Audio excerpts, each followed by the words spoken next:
"We're coming," called Edward.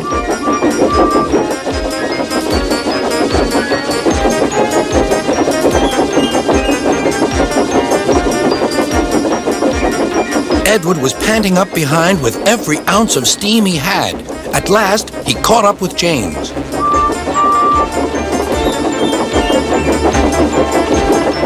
"Steady, Edward," called his driver. The inspector stood on Edward's front, holding a noose of rope in the crook of the shunter's pole. He was trying to slip it over James's buffer. The engines swayed and lurched. At last, "Got him!" he shouted. He pulled the noose tight.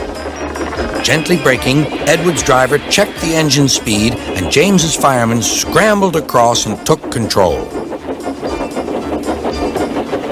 "So, the old iron caught you after all," chuckled Edward. "I'm sorry," whispered James. "Thank you for saving me." "You were splendid, Edward." "That's all right," replied Edward. The engines arrived at the station side by side. Sir Topham Hatt was waiting. "A fine piece of work," he said. "James, you can rest and then take your train." "I'm proud of you, Edward. You shall go to the works and have your worn parts mended." "Oh, thank you, sir," said Edward.